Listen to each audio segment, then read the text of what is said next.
About 15 years ago, my parents would take me to GameStop every month to spend my allowance to buy a used game. My console of choice was the DS, and every time I would go to the C section, I would always see some games labeled Castlevania. It looked like that anime stuff I was starting to get into with a splash of gothic horror. Immediately, Now, I had always been aware of Castlevania since the PS1 with Symphony of the Night, but it wasn't until years later when I got access to the internet that I realized that there were dozens of these games out there. I had no idea it went all the way back to the NES and even continued to make games up until the mid-2010s. Despite not paying much attention to it, the Castlevania series has always interested me. I mean, it helped make an entire genre of games, that's pretty impressive. But also because in my time of the GBA and DS, everybody I knew that played these games swore that they were the GOAT. And yeah, in the past 15 years I could have really played them at any time, but come on man, Lab and friends, I can't say no to that face. Finally, 15 years later, all of Hallows Eve will be upon us. I can't think of a better time when my powers of nitpicking are at their peak. And hey, Konami's willing to profit off the series again with recent anime series and the re-releases of the Game Boy games, so why can't I? So here's a chronicle of my journey playing through all the main series Castlevania games, where applicable.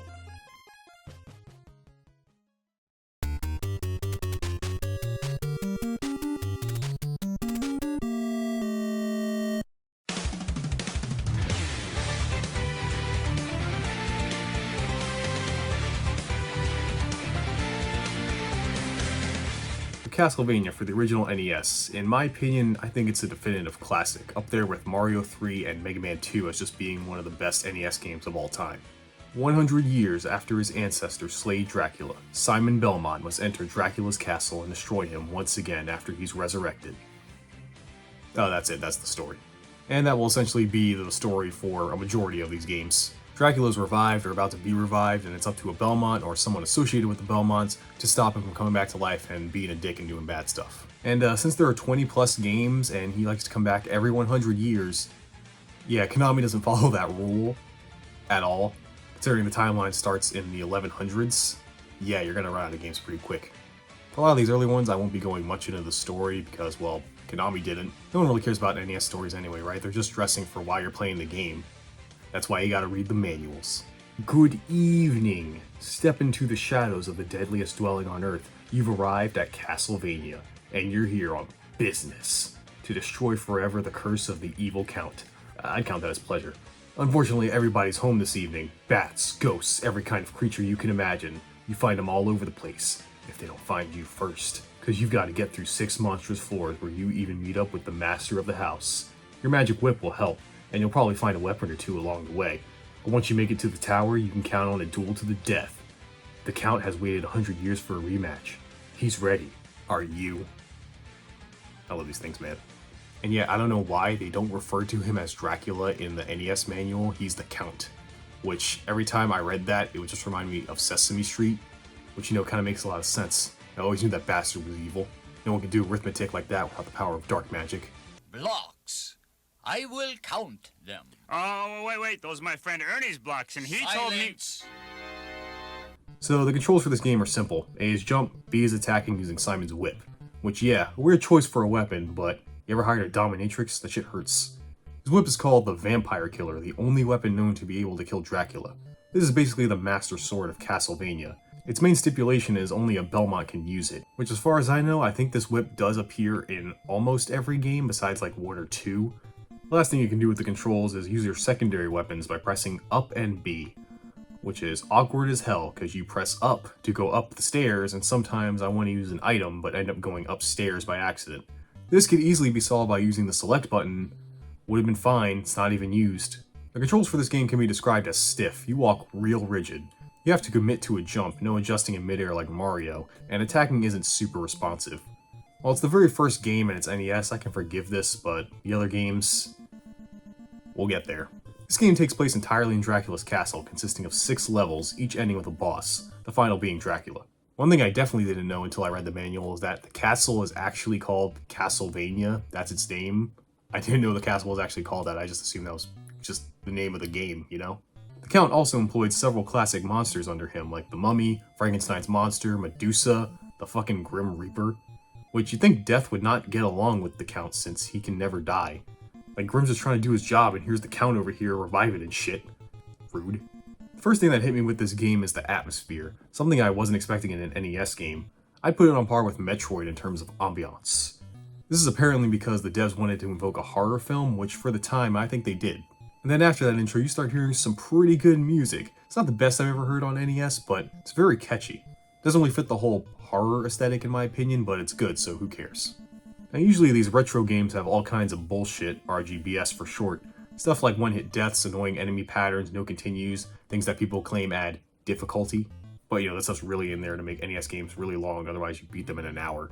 And yeah, that stuff is here, but it didn't really bother me a lot, honestly. I didn't really die that much.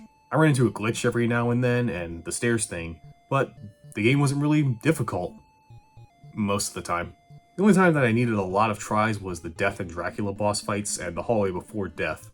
The worst hallway in video game history. Like, there's just so much crap flying at you. How did they expect kids to get by this? Death was hard mainly because of these sides that fly around, so you gotta avoid them while trying to hit him. The Count sucks, no pun intended, because he has two forms. The first form is easy enough, he teleports and you have a very limited time to hit him, but once you get the pattern, he's not too bad. The second form, he turns into a hentai monster and starts jumping around. His hitbox is way too big now and he can trap you in a corner easily.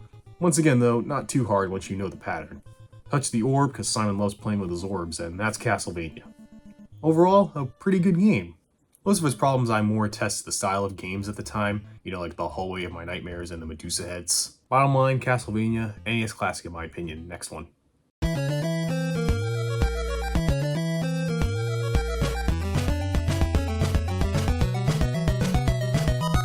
Castlevania 2 I was kinda hyped for, mainly because this is the game I've heard about the most due to its infamy because Mad Geek made a video about it.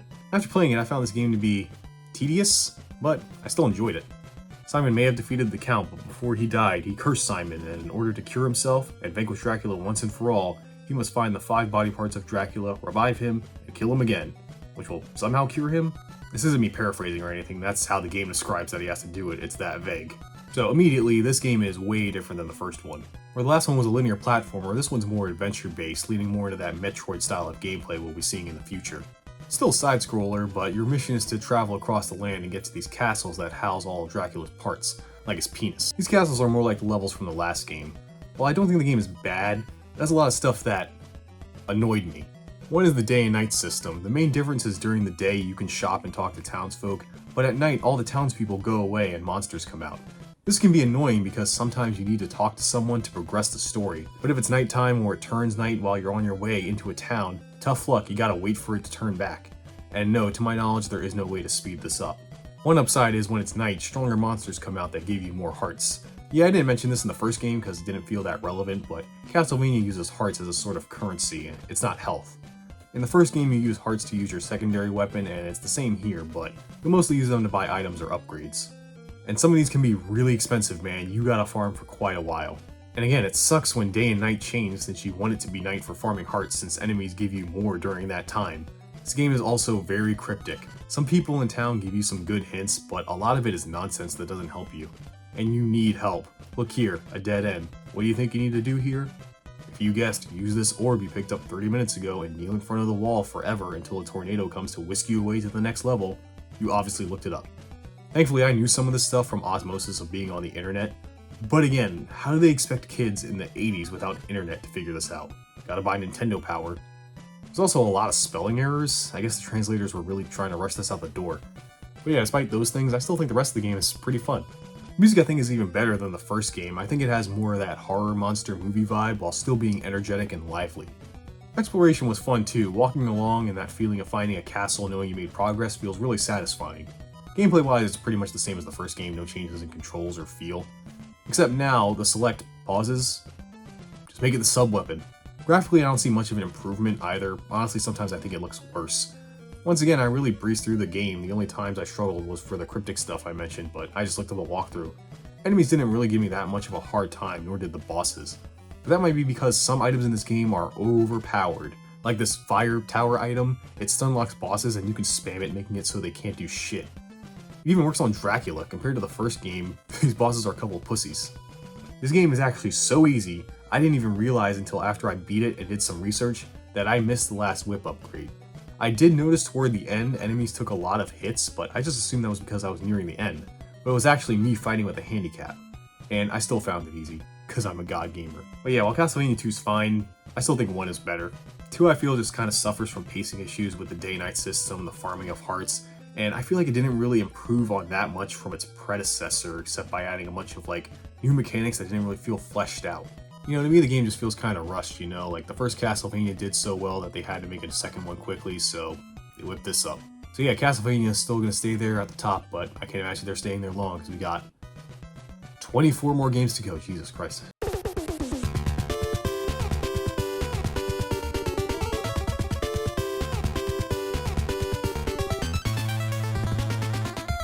Oh, by the way, you like my Halloween costume?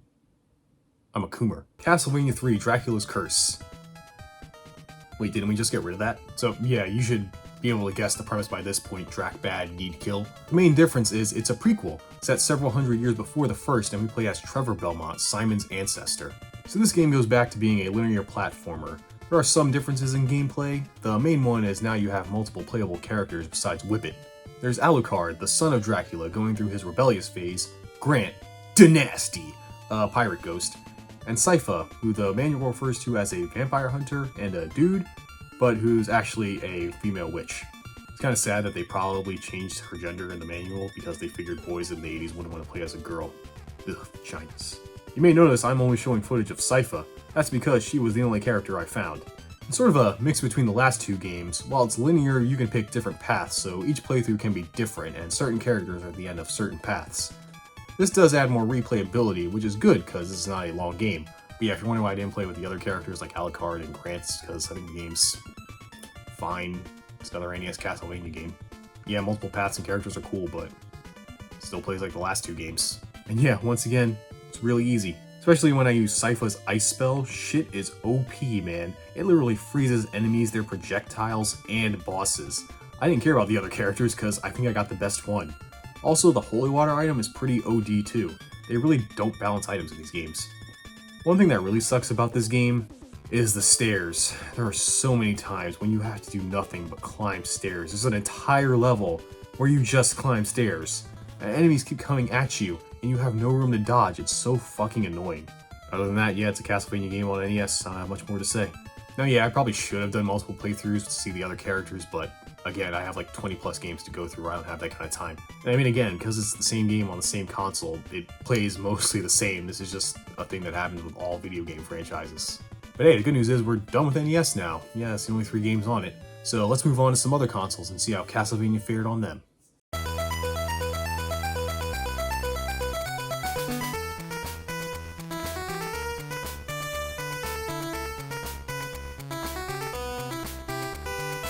So this is going to be my biggest hot take for this video. I do not like the Game Boy. I can appreciate it for its time being one of the first mainstream handheld consoles, and it paved the way for the GBA and DS, which I love. But what reason is there to go back to it? NES games I can go back to since the console runs fine and the games, while designed to be hard, are still enjoyable. The Game Boy, especially with platformers, the difficulty comes from how shit the console runs, not from how the game is designed. Take our next game, Castlevania: The Adventure. You're Chris Belmont, another ancestor of Simon, on his way to count the count. But I'm gonna be honest, I didn't play this one for long. I got to this part with these jumps between these platforms and instantly hated it. Since the game runs so shit, it makes the jumps so hard. At least it does put this part here where you can't die so you can get used to it. I did get used to it, and that's why I hated it. There are no sub-weapons either, like the Holy Water or Fire Tower from the last games. I guess the Game Boy couldn't handle it or something.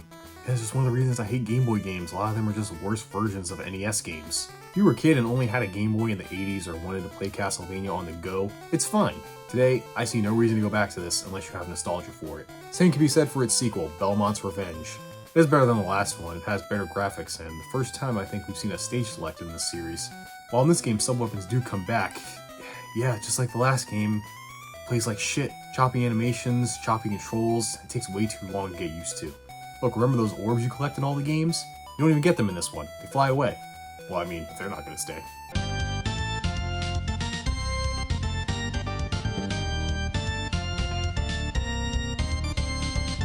So now we move on to the 16-bit consoles with Super Castlevania, because Nintendo has this weird kink. So we'll be seeing a couple of these throughout the video, but this is the first remake we'll be seeing. That's right, this is a remake of the first game on NES. And yeah, it's pretty soon for one, as this was only released 5 years after the first game, but I don't really think anyone cares because the game's really good.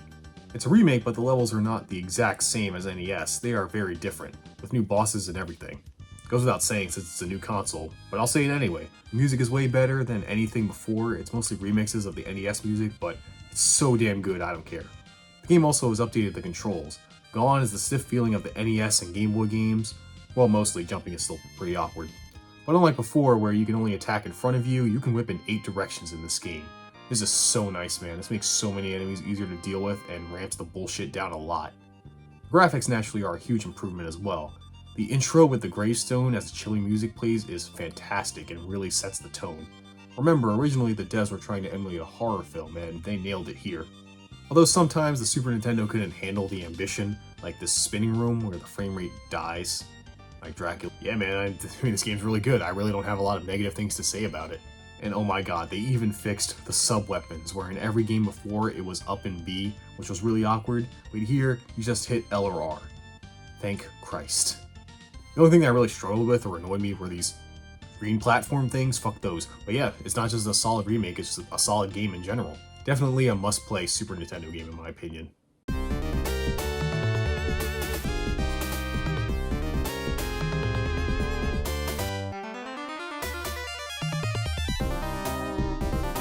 So yeah, like with most franchises, a lot of these games play pretty much the same with maybe some minor differences here and there, so don't be surprised if this thing gets shorter just because I don't want to repeat myself. Like this game, the only Castlevania game on the Sega Genesis, Castlevania Bloodlines. The game takes place in the 1900s. Dracula has been dead for years, but his niece Elizabeth Bartley is attempting to revive him. So here's where the lore starts to get pretty Castlevania. And that's because to revive him, she had to perform a dark ritual that involved assassinating the Crown Prince of Austria, which she did so she can cause World War I, because with a world war, the Earth would be gripped with so much death and destruction that enough dark energy would come back so the Count could be revived and slap Cookie Monster for being such a fat fuck. So yeah, in the Castlevania universe, one of the biggest wars in history was started to revive a guy that was gonna revive eventually anyway. Starting to see why I like this series? So now 2 vampire hunters are trying to stop the Drac from coming back. For the first time, no Belmont, at least by name. We have 2 characters, John Morris, who is a descendant of the Belmonts, I mean he's got the whip, and Eric Lecarde, whose girlfriend was transformed into a vampire and needs to kill Drac to save her. Pick between either of them, but as far as I know the game is mostly the same no matter who you pick. There are some diverging paths and Eric uses a spear instead of a whip, so I picked him for some diversity. I mean yeah, it's a Castlevania game on Genesis alright. The main thing that stood out to me is the graphics. Maybe because this is made after 4 or Genesis is more powerful or something. There's some amazing visuals here, like climbing this tower, where the first boss breaking the glass as you fight it made it feel really dynamic. You can get outright gory too, look at this, they have mutilated corpses dripping with blood. I was shocked when I saw that, that's some Mortal Kombat shit. Other than that, yeah, it's a Vania. You jump, fight monsters, good music with some of that Genesis. I think 4 is still better, that felt like a natural evolution of the game on a next-gen console. This just feels like one of the NES games, but on Genesis. I mean, the controls are the same as NES, you attack in one direction and up and attack are the second item. So yeah, good game, just nothing new.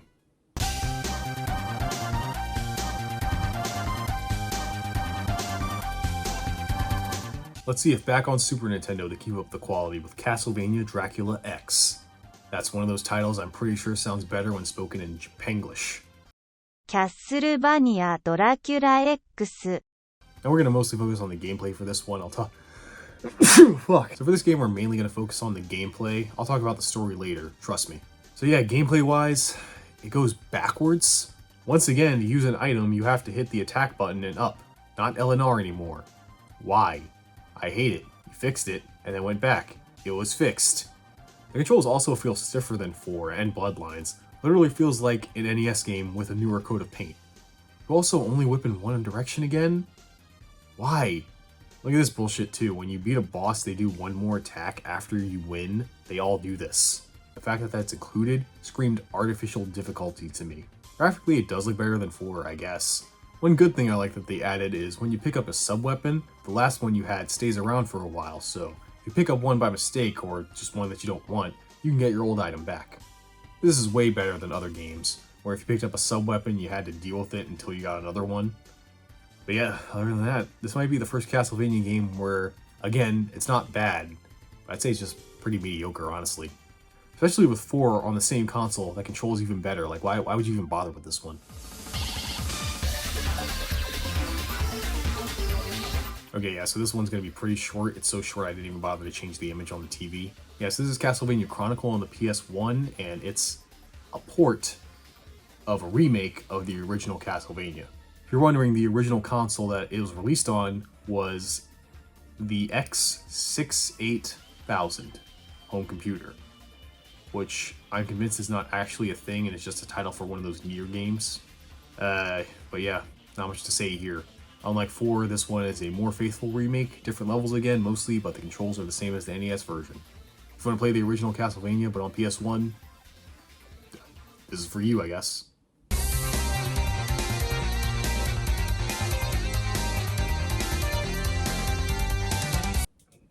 Box art's the same, why did I even bother changing it? Alright, so Castlevania Rondo of Blood is the game Castlevania Dracula X was based on. For the longest time, it was only available in Japan on the PC engine, known in the West as the TurboGrafx 16. It was never brought to the West, so to compensate, they made a very watered-down Super Nintendo version, being Dracula X. Now, there are a couple ways to play this game. These days, you can easily buy Rondo of Blood on modern consoles. But, did you know that in 2007, one of those 2.5D remakes for the PSP was made? And this PSP remake was the first time you could play any version of Rondo of Blood in the West. And they titled this collection the Dracula X Chronicles. Shouldn't have associated with that game. And did you know that in this remake, you can play the original Rondo of Blood game? What you do is in stage 4, toward the end, there's a breakable wall, and after some platforming, you get an item that unlocks the full game. So yeah, I'll be talking about the remake and the original, 2 games in one. So the story follows Richter Belmont, a direct descendant of Simon from the first game. He must go into Dracula's castle to save his girlfriend Annette, after she's kidnapped by Drac's servant, Shaft. Right on. I always knew he was a bad motherfucker. Don't tell me what to do, you're not my dad. So I don't know if you heard it from my editing, but listen to this shit.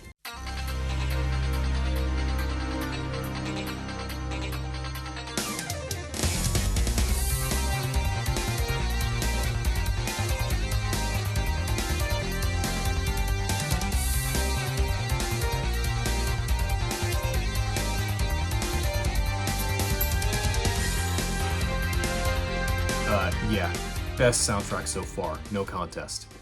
But then when you play it, to no one's surprise, yeah, it's Castlevania again. Look man, I'm really trying here to find things to say, but they really all play the same. Same control scheme, same format, just upgraded music and visuals. It's all the same game. Speaking of same, you can say the same for the 2.5D remake. It actually plays almost exactly the same as the original, which is impressive, honestly. It also includes multiple endings and English voice acting, but yeah, it's the same. Kind of a shame I don't have much to say since this is considered to be one of the best games in the franchise, but like, I'm sorry, playing these back to back just feels like I'm playing the same thing since NES, just prettier. Honestly, I'm starting to not only get sick of it, but worried, considering like with Mega Man there was only 10 per franchise, so I could take a break every now and then. This one there's 26, we're not even halfway done. Well, hopefully they'll do something soon to mix up this already tired formula.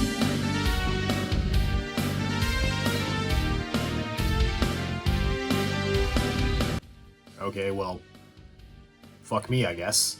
Right after I say they need to start mixing it up, what does Konami do? Oh, you know, casually drop what is widely considered to be one of the greatest video games of all time, Castlevania Symphony of the Night. Interestingly, when I was doing research on this game, I found out that it actually didn't sell too well. It was considered a financial failure by Konami, actually, which is kind of crazy to think, considering today it's, you know, one of the greatest games of all time. But hey, people, especially on the internet, love to overhype things, so let's see for ourselves if that's really true. This game takes place after Rondo of Blood, like right after. You even start the game fighting the last boss of it. 4 years have passed since then, and of course the Drac is back. When was the last time Dracula came back after 100 years like he's supposed to? I think we've forgotten about that by this point. The stories are less the Belmonts are cursed to fight this thing every 100 years, it's just some asshole is trying to revive him or he just comes back because, and that's it. You know who doesn't come back because? Richter. He doesn't show up to stop him, he's gone missing. So with no Belmonts around to do the deed, Dracula's son Alucard returns from the third game to take his dad out once and for all himself. Now like I said, I haven't commented on the Castlevania stories because you know there's not really much story to commentate on. The big difference with this one though is that since with the power of CD technology, we have voice acting and cutscenes. Yeah, Rondo had them too, but they were whatever, not really worth mentioning. These cutscenes, though, are pretty great. It's that era of PS1 voice acting where some of them are taking it so seriously and others are taking it not seriously at all. Your words are as empty as your soul. Mankind ill needs a savior such as you. What is a man? A miserable little pile of secrets. But enough talk. How about you? You seem human, and yet, what do you here? What do you hear? Oh yeah, that was me speaking. I streamed myself playing this game. Come watch me. I don't have a schedule, but I'm usually live at 10 p.m. EST. And you can watch my full Symphony of the Night playthrough on my Stream Archive channel. But enough shilling. So I think something that hasn't happened since the first game, this takes place entirely in Dracula's castle. And it's something you should get used to from this point on. And as you can see, we finally reached the Metroidvania style of games that, well, this game helped make famous. For those that don't know, Metroidvanias are games that hold common elements, like having a large side-scrolling map that is all connected, but the player can only progress by getting certain items and abilities. If you don't like exploring and a lot of backtracking, get over it, because these games are awesome. Shantae for life! It's important to know that pretty much every 2D Castlevania game will be in this style from now on. Now what can I say about this game that others haven't? I don't know, but I will say I know I sound like a broken record, but music is awesome. Some of the best ever produced, not just for PS1, but all of Castlevania so far. Graphically, the game looks amazing, the background is perfectly creepy and decrepit, while the sprite work is top notch. Some of these monster designs can get fucking metal sometimes. Then there's the gameplay. Holy shit. So unlike past games, this one has more of a RPG approach. You can get different weapons, armor, and accessories to help Alucard through his journey. This can range from swords, staffs, nunchucks. No whip, weirdly, or at least I didn't find one, and that would have been a cute weapon to have. Stuff you want to find though are Alucard's powers. Some you get after beating bosses, others from exploring the castle. These powers are incredibly useful, from helping you in combat, or what I like most about these games, traversing through the map. Pressing triangle, you can do a backdash over and over, and it's the most fun thing you will ever do in a video game. You ever just moonwalk through Dracula's castle? What's more powerful than that? And going around this castle, especially when you unlock more stuff like the wolf charge, is so fucking fun. And then when you get to your destination, you usually find some cool shit. Exploration is very satisfying. Everything you find is useful in some way. Sure, you find a dud every now and then, but when I went out of my way to get an item, I found myself using it quite often. Check it out, because Alucard gets hurt by water, the snorkel is called the Holy Symbol. That's amazing. So that's it, right? Done deal, Castlevania Symphony of the Night, certified GOAT. Well, I did have some problems with it. For one, I have no idea why to use your sub-weapon in this game. It's up and attack. Again, look at a PlayStation controller. You have all these buttons and you couldn't map it to one of them. Yeah, you got all these transformations, but come on, what is L2 even used for? So you find out Richter is being controlled by Shaft. Who's the black private dick that's a sex machine to all the chicks? And after freeing him, you go into an upside-down Dracula's castle, and I don't like it. It feels like a cheap way to pad out the game. It's not hard or anything, because by this point you have so many traversal tools, items, upgrades from the main castle, you can literally go through it backwards. It's not even that much padding, it takes like a third of the time. Unnecessary in my opinion. Obviously those are small things compared to the rest of the game. And while today with so many games since then, I wouldn't call it the greatest game of all time. I don't know if it would even go in my personal top 10. I definitely enjoyed it, and you can't deny the influence this game had on the industry as a whole. Honestly, I probably will return to this game sometime in the future since there are multiple playable characters that you can play as Richter if you put his name in the file select. And Maria, the girl I haven't mentioned, is playable in the Saturn version, or the version on the Dracula X Chronicles, or the PS4 re-release. So I'd love to play it again with those characters to see how different it is. So yeah, to no one's surprise, Symphony of the Night. Really great game. If you haven't played it, check it out. It's awesome. But hey, that's just the best Castlevania game I've played so far. Remember, we're not even halfway through all the games, so something could top it.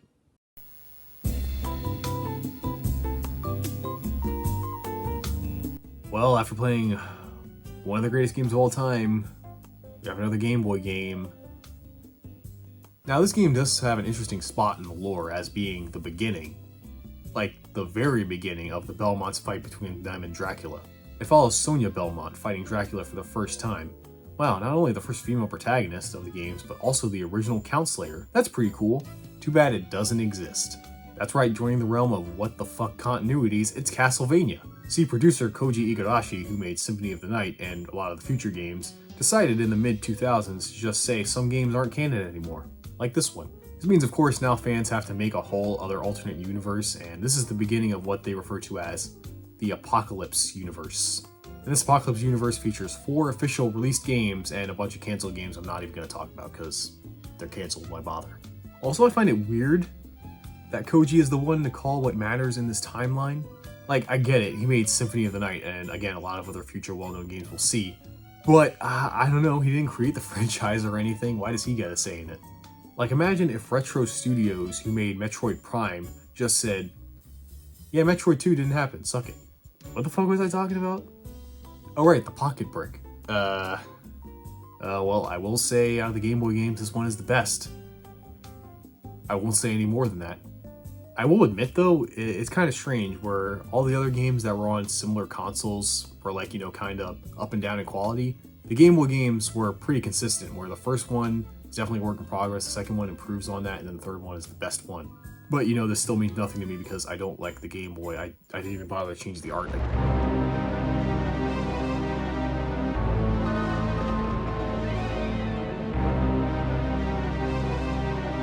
Well, while on the PS1 they got what is considered to be one of the greatest games of all time, Nintendo fans got... well, they got a game. Now remember, while Castlevania Symphony of the Night is considered to be one of the greatest games of all time, it didn't sell well and is considered to be a flop by Konami. And Konami thought one of the reasons why it didn't sell well was that it was a 2D game in a world that was transitioning to 3D, so it was time for Castlevania to catch up. So here's our first entirely 3D game, simply titled Castlevania, but often referred to as Castlevania 64, since it's on the Nintendo 64. And remember, that's Nintendo's kink. And my kink is talking about video games. And kink shaming. So let's see if Castlevania had a nice transition to 3D like something like Zelda or even its sister series Metroid. And you know, I'm gonna be honest, I kinda like it. Story is the bread and butter of Castlevania. The count is counting, hunters are hunting, not much more. Once again, the game is very good at setting the mood, with the title screen being this character playing the violin in the dark void. But then get a selection between 2 characters for the first time since Bloodlines on Genesis. And hey, our first actual canon grill main character. Oh, never mind. Again, this was taken out of the timeline because of an Asian cowboy. The intro level is actually pretty good too. Walking a few steps and seeing these trees get struck by lightning in the silence is really cool. I'd say this game has really good sound design in general, which is impressive, especially knowing the limited cartridge space of the N64. Control-wise, some things like movement take getting used to, but other stuff makes me go, what? If I could say anything to the platforming in this game, well, it'd be the thing my dad told me all those years ago. You're a complete and utter failure. You carry a lot of the walking momentum and can easily misjudge a jump if you're not careful. Also, fall damage. Can we please get rid of fall damage? In platformers, whose idea was this? Was it yours? I also had a lot of slowdown when too many enemies popped up. The game moves at 2 frames per second. There's plenty of retro game bullshit here, of course, like this maze part. Yeah, mazes are supposed to be confusing, but the bullshit comes from this dog enemy that stuns you, and Zombie Ash from Evil Dead coming to cut you. Shit sucks. They also, for some reason, brought back the day and night cycle from Simon's Quest, and it's worse here. Sometimes you need it to be a certain time of day to open up doors that allow you to progress. Who thought that was a good idea? They give you these cards that instantly change the time of day so you don't have to sit there and wait the whole time. I have a better idea. You have to include an item to help make a mechanic in your game tolerable. Maybe you shouldn't have that mechanic in the game. The worst part of this game, though, is the camera. Especially when trying to platform, it gives you the most awkward angles. Make sure you situate yourself properly before doing any jump. Now, I know what you're thinking. Didn't you say at the beginning of this you kind of like this game? And yeah, I do. Despite all those problems, I still kind of had a fun time playing it. The cutscenes, while not having voice acting, it's actually to its benefit considering this is the age of cheesy voice acting. Having just the words with the score in the background make these cutscenes come off a lot creepier than I think they intended. Some of them are still pretty funny though.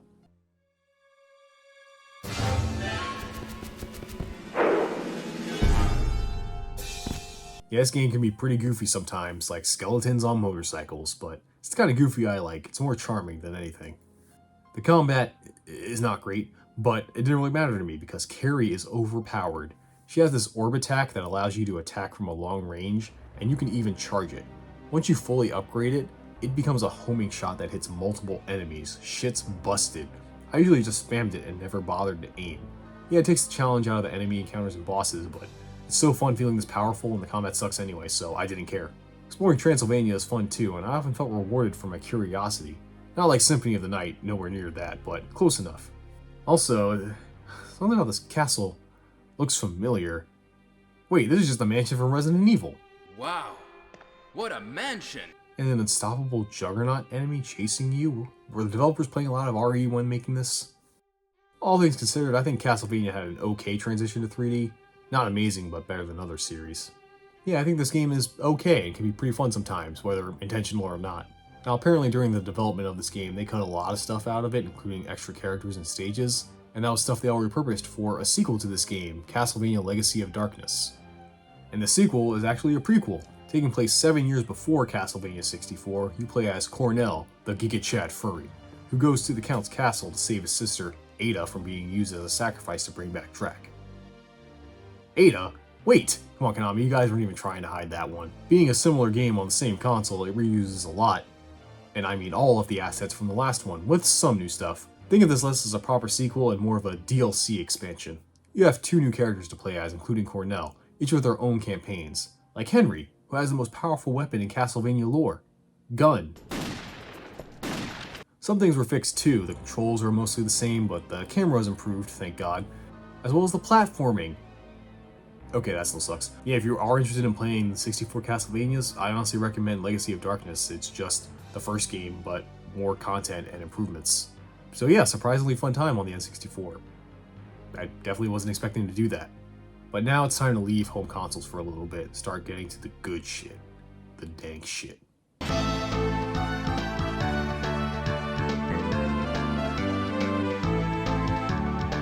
Here we are, the games of my generation. First is Circle of the Moon. This game follows Nathan Graves, a name I can't decide if that's really cool or really stupid. In 1830, he and, oh, never mind, this game was also taken out of continuity by the fastest retconner in the West. Being the first outing on the GBA, I think Circle is pretty good. Of course, the music is great. Graphics are fine, except the main character sprite looks a little too... Similar to the level-to-level Castlevania games, I'm not going to have much to say about these Metroidvania titles as they go on, because, you know, they're all pretty much the same game, just with a new mechanic here or there to add some spice. And the seasoning here is the dual setup system, where you mix and match combinations of 2 cards for different effects. It can give you buffs, elemental attacks, or big screen clearing magic. A neat idea, but my major problem with it is how you get the cards. It's based on RNG.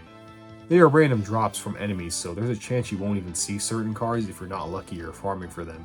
Yeah, if you're exploring every nook and cranny, you should have a good amount, but when you get one, you better save, cause you reload that save point after dying, and it's gone. Which would be fine if these were static collectibles, but if you forget to go back to a save point after getting a card and die, well, go back and fight the enemies again until you get it. I think that really puts a damper on the system because otherwise I think it's a nice addition. Did you know that if you combine the Mars card and the Black Dog card, you get the most powerful magic in the game? Gun. Traversal, while not being as fun as Symphony of the Night, is still pretty good here. If you really want to travel though, just get hit. I never really mentioned it, but a staple of Castlevania games is when you get hit, you fly back. Honestly, it never really bothered me much until this one, because holy shit, they cranked that knockback up to 11 here. You get tapped by the smallest enemy, you get sent back a whole mile. It's the worst during those long horizontal segments where you always seem to get hit at the right angle to send you all the way down, missing all the platforms that are supposed to catch you. Thanks, I hate it. Another thing that kind of irked me was the whip speed. It felt like the recovery on it was too much, and that when you whip, if you don't time it exactly right, you can get punished easily. I'm a very impatient person, so this happened to me a lot. Overall, I'd say while having some issues with this game, they were major and didn't ruin my experience with it. It's a good game, I just feel like there are a lot of things holding it back to make it a great game.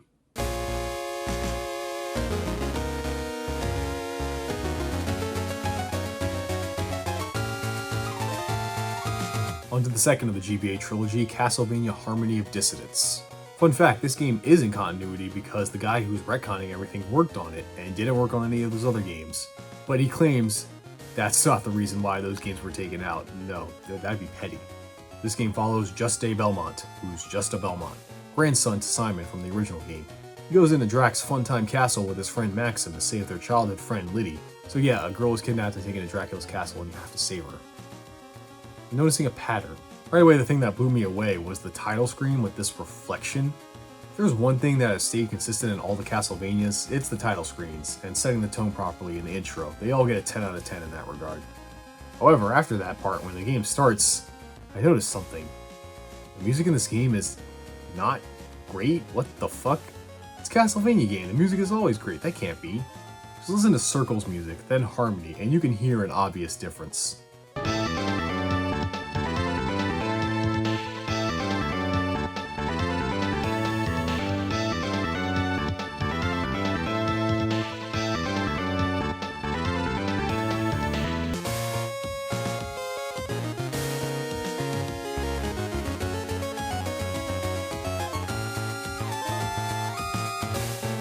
Harmony sounds more like a Game Boy game rather than advanced. Where'd the sound quality go? Anyways, yeah, Castlevania, Metroidvania, Transylvania. Actually, if there's one thing that annoys me about this game is that it's trying so hard to be Symphony of the Night again. The intro corridor is almost the same, it uses the same assets, same relic system. The main character is pretty similar looking to Alucard. So it makes the game come off more like it's trying to copy from what worked in the past without expanding on it or changing it up. Circle of the Moon had similar elements, sure, but the layout and overall design felt more like it took inspiration from it, while this feels more like a straight-up copy. The mechanic in this game is spellbooks. You turn it on and it turns your sub-weapon into an overpowered magical machine gun. It's really cool actually, and I think adds more versatility to the sub-weapons, which I feel have been getting more and more useless as the games got more ridiculous. Graphics are also an improvement over Circle, which is impressive because usually these same franchise, same console games just reuse assets, but this one made a lot of new ones. Well, sort of, I guess. I also like they mapped the dash to L and R, made it feel real intuitive and felt really fun dashing around the castle. But yeah, it's a Metroid Castlevania game, alright. Not as good as what came before, I think Circle of the Moon is better. It felt more like an expansion than this, which feels like trying to recapture the magic of something else and failing.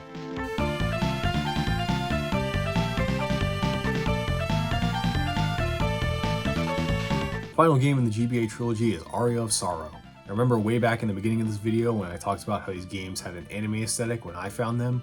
Well, this is definitely the start of that. Don't believe me that it's getting anime? Well, it takes place in the future, in Japan. The year 2035. Our main character is a transfer student named Soma Cruz, which is one of those names when you say it, you know it sounded better in Japanglish. Soma Cruz. And okay, the story is so imaginative and crazy that I can't help but love it. So sometime in 1999, Dracula was beaten. Like, for real, he was beaten, he's gone. How they did it was his castle was somehow sealed in a solar eclipse. I don't know, it's magic, it doesn't matter. However, there's a prophecy that Dracula's reincarnation will arrive at the castle in 2035, bringing back the Count so he can finally, I don't know, spend his afterlife being a dick. I'm first you're thinking, okay, well that's pretty crazy and interesting. Then you realize Soma's ultimate goal is to make it through Dracula's castle so he can save his childhood friend who is female. I know I didn't see it coming either. Oh, also, spoilers, I guess it's Soma. Soma's the reincarnation of Dracula. But yeah, this game is really good. Like, it's damn good.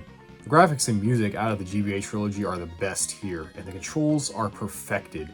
Jumping, using your weapon, using special moves and items all feels so good here. Except the backdash, that kind of sucks. This is a hard thing to describe to someone who hasn't played these games, especially back-to-back.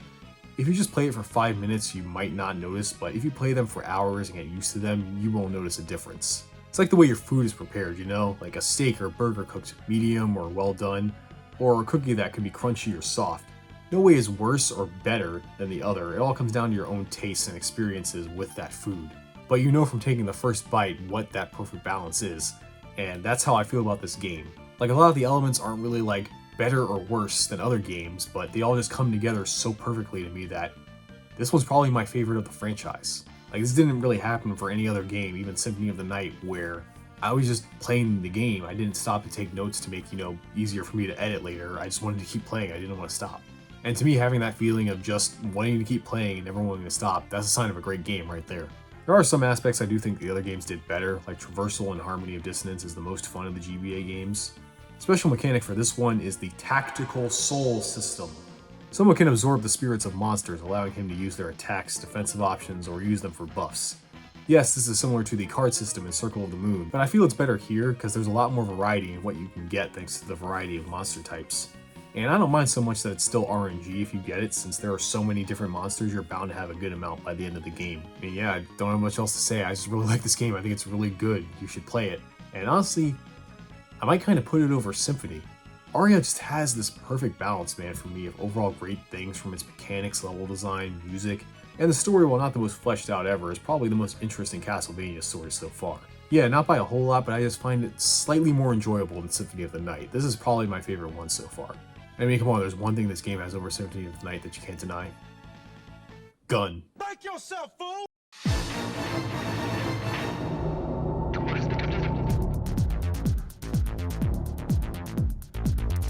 Well, now that the end of the GBA saga is here, let's return to home consoles for a bit. I'm gonna be honest, I didn't know they made any more Castlevanias for home consoles. I always heard about the GBA and DS games, but there were 2 of them made for the PlayStation 2. Considering I never heard of them, I'm gonna predict they're not that great, but who knows, I ended up liking the N64 games, which way more than I expected, so these could be good. First one is Castlevania Lament of Innocence. So remember when I said Castlevania Legends was supposed to be the origin of the Belmonts and their fight against Dracula until it was taken out at high noon? Well, this is the game that's meant to replace that one. This game follows Leon Belmont, who, you'll never guess, goes to a castle to save his waifu who was kidnapped. This time, it's not by Dracula though, it's a vampire on the same level named Walter. Once again though, this is when the lore gets pretty epic. Remember the whip known as the vampire killer that the Belmonts use? The only thing known to kill Dracula? Well, in this game we find out its origins. It's Leon's dead girlfriend. Yes, it's his dead girlfriend. I did not stutter. And Dracula is Leon's best friend, Matthias, who became down bad when his wife died and decided, well, if I can't be happy, I'll come back every 100 years and start World War I. Dracula in this universe is basically Darth Vader. I feel like that should be cooler. I make fun, but the story is actually pretty good. Probably one of the best ones in Castlevania so far. Maybe even better than Aria. The gameplay is very different though from what came before. It's now a hack and slash game too, similar to, wait, white-haired protagonist, a castle, combos, PS2, forget similar, this is just Devil May Cry, Vampire May Cry. So, the first 3D Castlevania rips off Resident Evil, this one kind of too, cause Leon, and then this game rips off DMC. Did Konami just secretly want to make Capcom games? What's going on here? While I compare it to DMC, this game I actually think is better. Than the first one specifically, okay? No PS2 hack and slash tops 3. The combo system's pretty standard, square is light attack, triangle is strong attacks. You still have sub-weapons, the relics, equipment, a lot of standard elements from past games. The major difference being the combat system, which is okay. You know, this is one of the first games to do it, this was 2003, so I cut some slack for that. I honestly found it to be kind of fun, especially as I unlock more moves. Of course, the game does have some annoying stuff.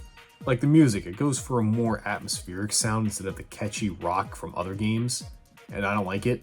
Like, come on, it's a fast-paced action game. Standard Castlevania music would have been perfect.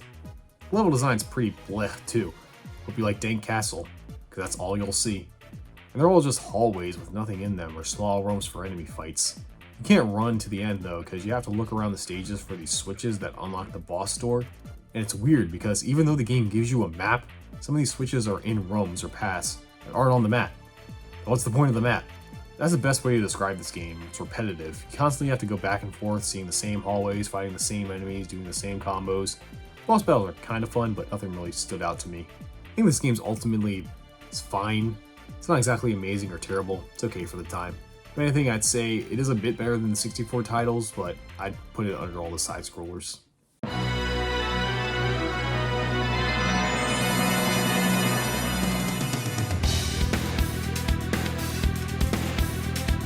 This has nothing to do with the game.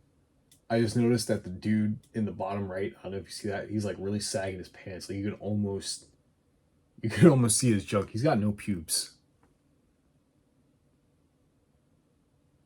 Is that like Castlevania lore? Do demons not have pubes? So the next game in the PS2 duology, I guess, is Castlevania Curse of Darkness. This is another one of those few direct sequels we get, interestingly taking place after 3 of all games. The game follows Hector, a former underling of Dracula who left to go be with his waifu, but his rival Isaac spreads rumors she's a witch and she gets burned at the stake. So we gotta find Isaac to get our revenge. And yeah, of course, the real reason behind all this is to revive Dracula somehow. Similar to how Legacy of Darkness improved on 64, Curse does the same with Lament, improving in almost every aspect. Music has a good mix of the rock Castlevania is known for with the atmospheric tone the last game was going for. Graphically it's about the same, but that's expected, I guess.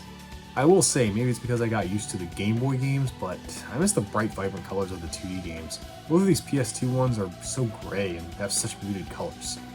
Yeah, it kind of fits Castlevania since it's sort of a horror series, but I prefer the more bright and colorful graphics. It's more memorable than 50 Shades of Grey. This game heavily improves the combat. Instead of weak and strong, there's your regular attacks and a finisher.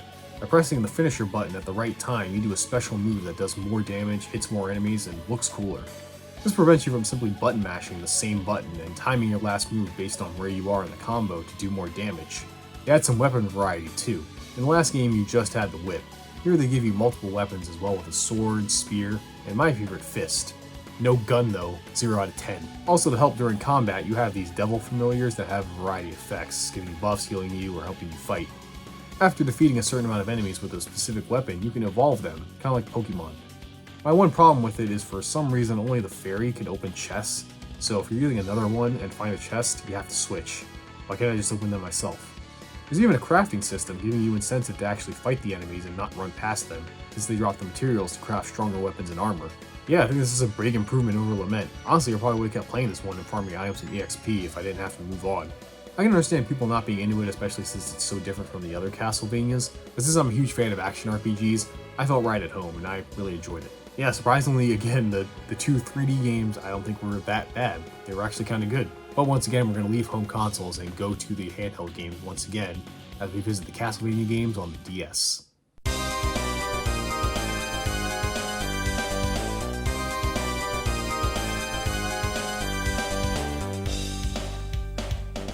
Our first game is Dawn of Sorrow, another direct sequel taking place right after Aria. 1 year has passed and Soma is chilling with his waifu until a cult arrives attempting to, of course, revive Dracula, and needs Soma's powers to do so.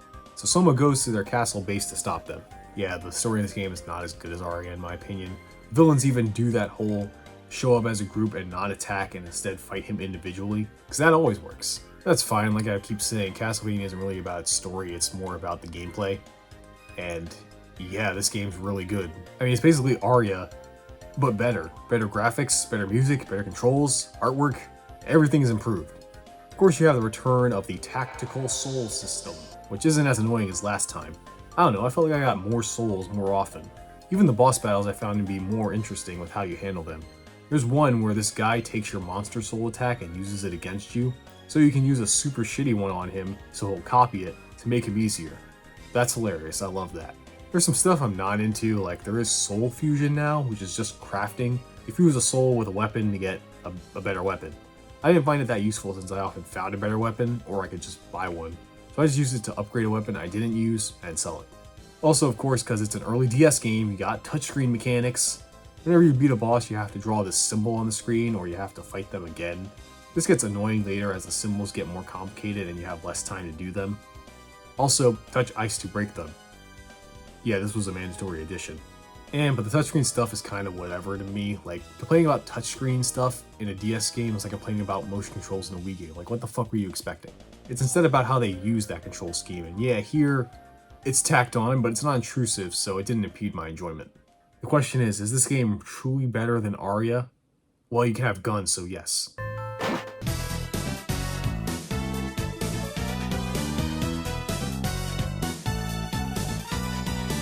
So, Castlevania Portrait of Ruin. This game is another direct sequel taking place after Bloodlines, yeah, the Genesis game from like an hour ago. Follows Jonathan Morris, son of John Morris, real creative naming there, Konami, and Charlotte, a mage and Johnny's childhood friend, very anime of you, Konami, who go into Dracula's castle, but Drac's not there.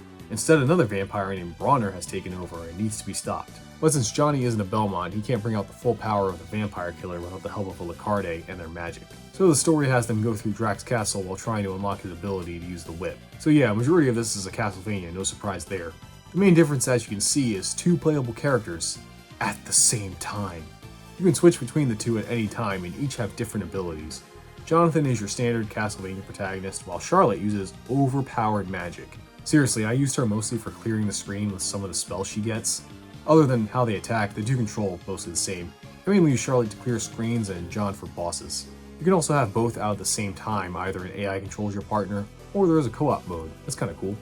Another big difference is since Bronner is a painter, he uses paintings to make some barrier or something in the castle, So you go inside them and fight the boss inside to weaken it.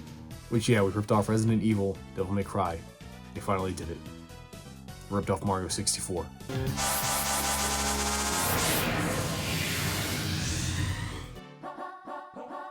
I'm mixed about the paintings.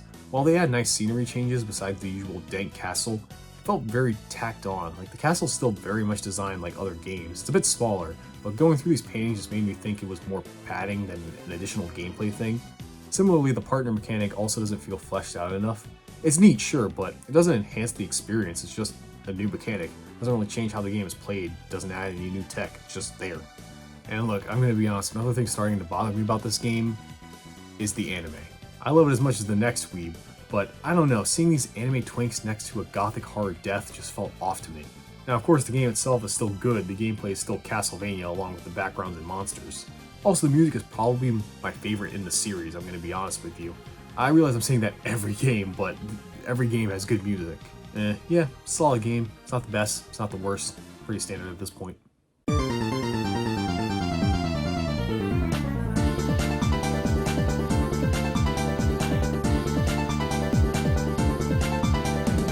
Well, we've now reached the end of an era on multiple levels. Not only is Order of Ecclesia the last of the DS trilogy, it's also the last that we'll see of this 2D sprite animation style, as well as the last Metroidvania type of game.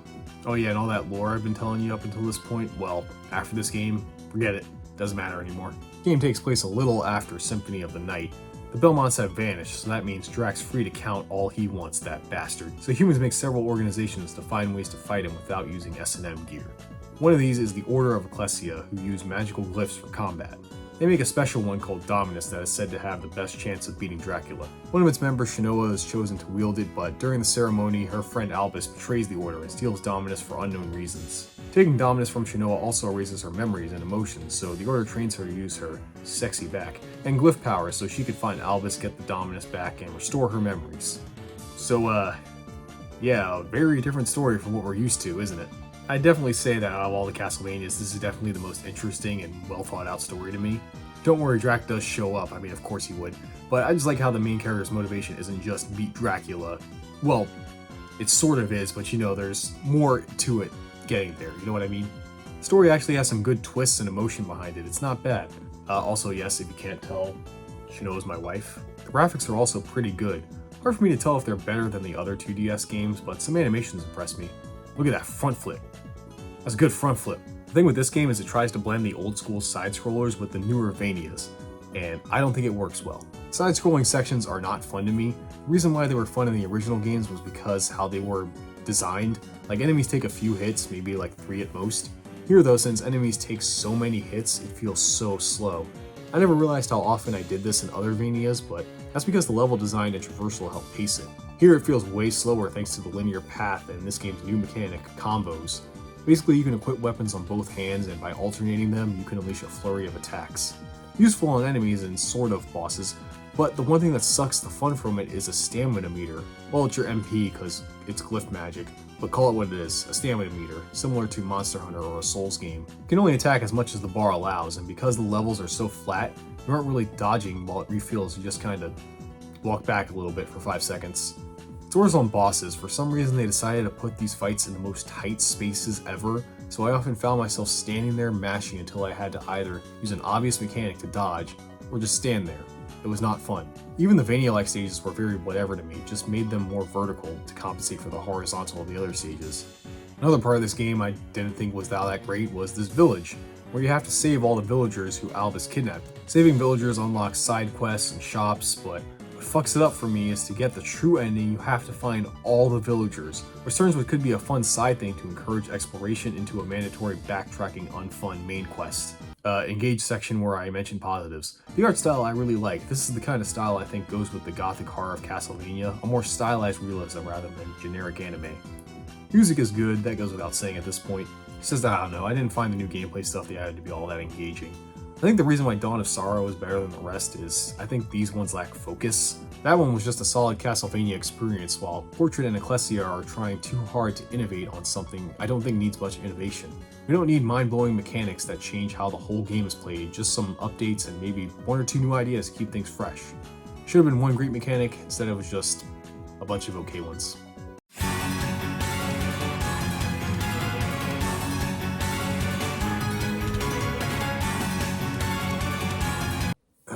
Can you tell my voice is starting to get bad? I've been recording this for like 3 hours. While I never heard of the PS2 games, I definitely heard of Castlevania Judgment, because I mean, look at it. So this is the most different Castlevania game because not only is it the only Wii game, it's also a fighting game. And yeah, since it's on the Wii, you know it's there. Motion controls. Remember when I said how motion controls are about how you use them? Well, I don't want to use them here, they suck. Like seriously, man, do the playtesters or the developers not actually sit down and play these games for a long time? I don't understand how this always gets past them. My arm gets tired after like 30 minutes. And that was during the tutorial. And when I started it up, it does say you can use a regular controller, so it might be better that way. But I asked then, what's the point of adding the motion controls in the first place then, if I can just plug in a controller? I mean, either way, I use motion controls throughout playing this because I'm not a fucking beta. Even if you do use a controller, the game still sucks. Not really for the actual fighting of the game. If anything, it's a standard 3D arena brawler like Power Stone or insert your favorite anime game here. Fun to play with some friends and mash buttons for a couple hours. It's just for me, I have two major problems with this game. One is the camera. It tries to focus on both of the characters, but it never pulls out. It's always right up your ass, so it's hard to see sometimes, especially on certain stages like the ship. I mean, look at this. What's going on? How can I fight if I can't fucking see anything? Another thing I just don't like in this game is the overall design of the characters. Like, look at this. Is this Castlevania to you? Some of you weebs may notice this is similar to Death Note, or more recently Platinum End. That's because it's the same artist, Takeshi Obata. And man, I don't like them. It feels less like gothic horror and more like what an edgy 13-year-old feels gothic horror is. Except for Simon, he looks more like a Kingdom Hearts character to me. Darkness. I knew it! And yes, that is Simon Belmont from the original game. I forgot to mention, all these characters are the same Castlevania characters from the main games. They're fighting due to weird time travel shenanigans. I'm not gonna explain it. Probably wouldn't know these were the characters if I didn't tell you. Some are fine, like Alucard and Sypha, those are okay. Can you tell me, who, from all the Castlevania characters I have shown in this video, do you think this is? Give up? Well, it's our old friend Grant Dynasty. I guess after the third game and killing Dracula, he decided to become a gimp. Carmilla's fine though. No complaints. Step on me. Music is fine, it's all just remixes from classic Castlevania scores, so that's okay. I will admit there is a lot of content in this game for those that do like it. Multiple modes, stories, and unlockable characters. You can even unlock Shinoa from Ecclesia if you connect your copy of it on the DS to this game. That's pretty cool. Interesting thing I found out too, that this game is actually made by the devs at Aiding, who are the makers of such fighting games like Tatsunoko vs. Capcom, Marvel vs. Capcom 3, and most recently DNF Duel. I think that's why the gameplay is just so solid. Those guys sure do love their over-the-top bullshit. Craziest thing about this game though, it's canon. Yes, this time travel stuff is considered to be part of the main universe, but not Circle of the Moon. What are you smoking, Pilgrim? Well, before signing this game completely off, we might as well check out the story mode. Oh my god! Vampire! Why, hello, sweetie pie. You'll make a nice little appetizer. Even the vampires are bigger than mine! Okay, I think that's enough.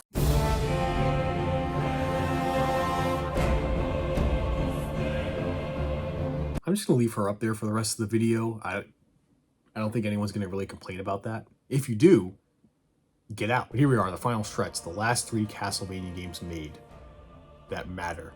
Lords of Shadow trilogy, starting with Lords of Shadow. So yeah, remember, all that continuity and stuff from past games, well, forget it. If this series already wasn't kind of JoJo enough, well, they decided to steel ball run with it, and now we're in an alternate timeline.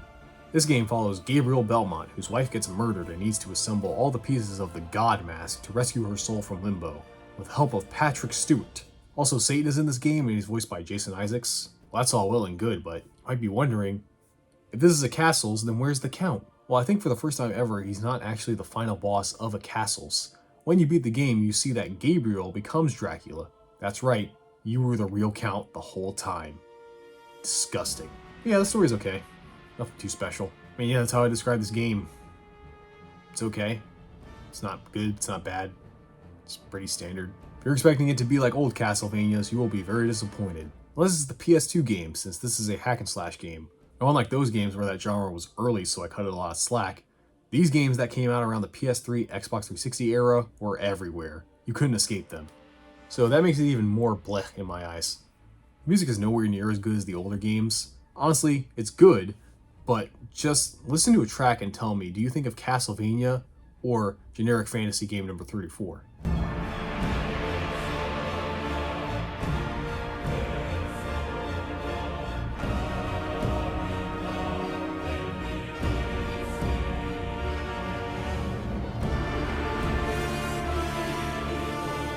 See what I mean? Like, it's awesome, but to musically untrained ears like mine, it just sounds like every other fantasy game soundtrack. Graphics are fine for the era too. I know I'm using fine and okay a lot, but that's what this game is, it's okay. The problems I have with it aren't its fault, but a problem I have with every modern AAA game that's been released after 2010, like overly aggressive tutorials, and hand-holding that pause the game every 5 minutes in the first hour.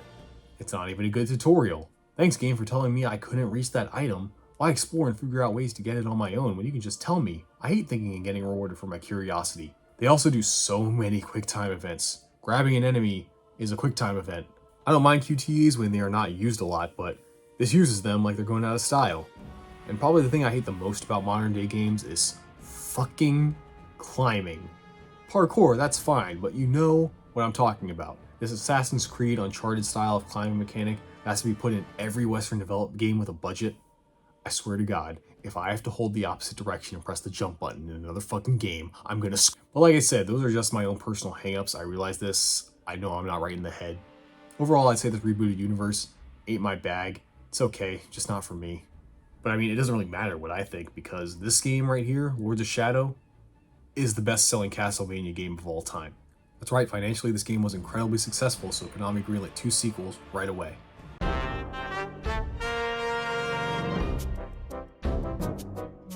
So it's probably a very awkward transition because there's no title or intro for Castlevania Lords of Shadow Mirror of...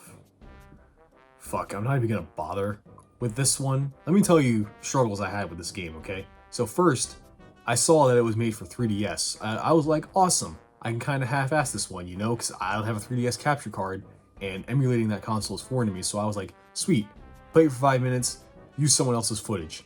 Easy game, easy life, you know? But then I scrolled down more on the Wikipedia page, and I saw that it is on Steam, so regrettably I bought it to record footage. But then when trying to record it, my capture software was not cooperating. Now keep in mind, literally right before I played Mirror of Fate, I recorded the first Lords of Shadow game with no problems. So after spending like an hour trying to fix that, I finally played the game, and it's just Lords of Shadow but a side-scroller. Same combat, same bullshit climbing, just imagine the first game but in a 2D plane. So I'm like, okay, I play it for a couple hours just to get an idea to see if it changes. It doesn't, it's pretty much the same. And guess what? After I'm done recording, somehow my footage got corrupted. That's right, I lost hours of footage for a game turns out I didn't really even need to play. So what it boils down to is I lost $15 buying a game that's essentially a worse version of a game I already played for a video I'm not even gonna make any money off of. I want a refund, Konami.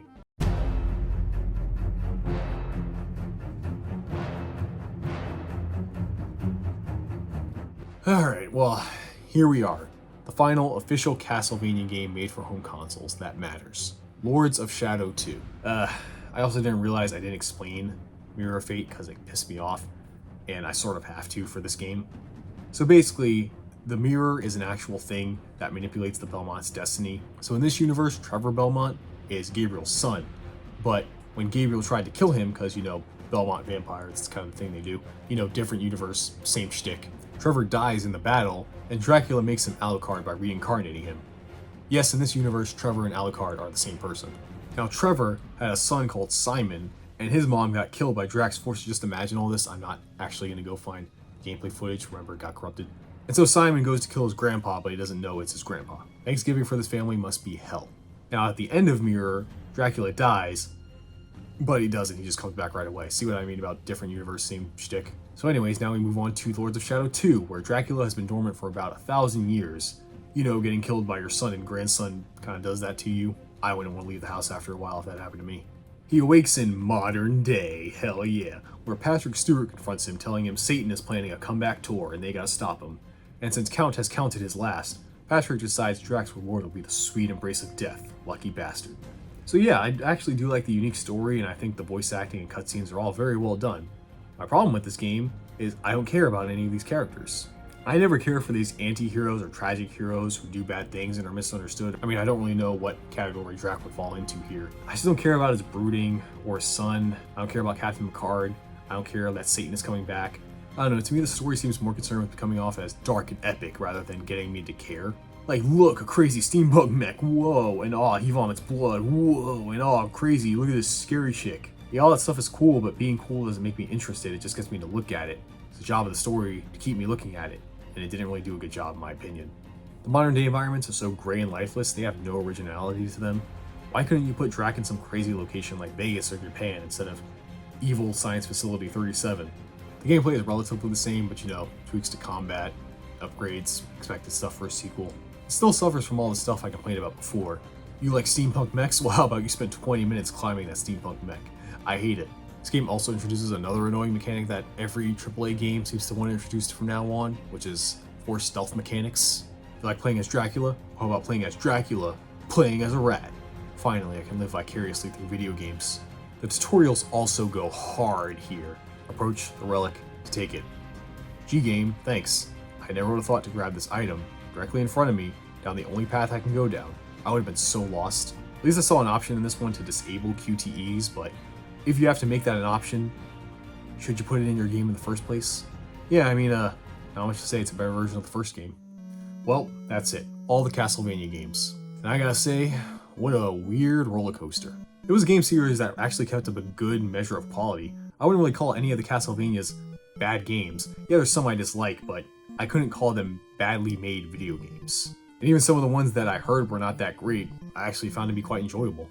I mean, I'd say a franchise is pretty good if the range goes from okay to greatest of all time. I'd say you did a pretty good job. And you know, I'm really glad I played some of these. And I can see myself coming back to a lot of them sometime in the future. Now stay tuned to the sequel to this, where I play all the Castlevania Pachinko games. I'm kidding, I'd rather whip my dick. Don't forget to subscribe.